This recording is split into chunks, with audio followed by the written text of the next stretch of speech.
Everyone, this is part 274 of me answering your Percy Jackson questions. And if you have not seen any videos in this series yet, you have to go and click the description right down there. It tells you how you can ask me questions for the series. Don't ask me them in the comment section of this video. Ask me them how it says in the description right there. All right, let's get on to today's comment because this is a really long one. I got to get started. Okay, this one says 1, Percy Jackson versus Harry Potter, who would win? Pretty sure it's a no-brainer, LOL. Yeah. I mean, if when you said it was a no-brainer, you meant it's definitely Percy Jackson, you're right, because Percy wipes the floor with Harry Potter, who only knows Expelliarmus and Expecto Patronum. That's all he knows. And that's not going to do anything to Percy, because Percy doesn't have a wand, and Percy is not a Dementor. So Percy wins. Okay, you got to bear with me on number 2, because this is really long. Okay, it says, I know you are fine with the idea of Kaleo, but what do you think about the idea of Leo being single, at least for the duration of Heroes of Olympus, possibly getting with a new character in Trials of Apollo?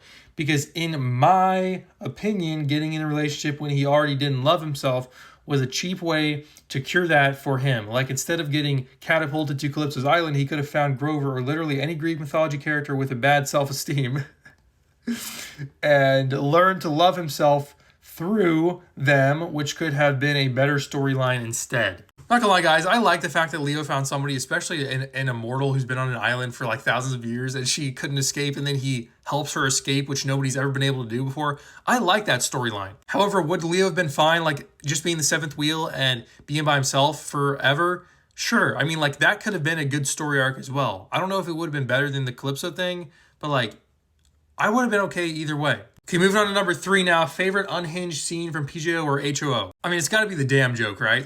Like, if you're reading a middle grade book, The Titan's Curse, and then you just come across this page where there's a bunch of people saying the word damn, and they're saying it jokingly with, like it's spelled D-A-M-N, but they're saying it because they're at the Hoover Dam, and they're just saying it D-A-M. Like, it's such a funny joke, but, like, and if you're a kid, you probably don't even understand the joke, right? But, like, if you're an adult and you read it, it's just, it's so unhinged. It really is crazy. It's so unhinged to the fact that Disney might not even include it in season 3 of Percy Jackson and the Olympians TV, which would be suckish if they did not include it.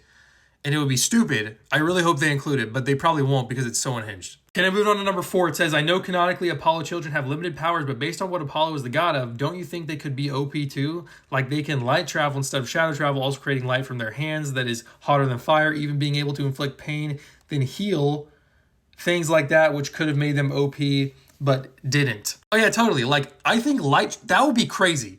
That would be so OP. Light travel, that would be instantaneous travel. Because light basically goes everywhere instantaneously. Also, the creating light from their hands thing, I guess Will Shoelace can kind of do that, but, like, yeah, Apollo children could be way more OP. So yeah, that answers all today's questions. I'll see you tomorrow for part 275 of me answering your Percy Jackson questions.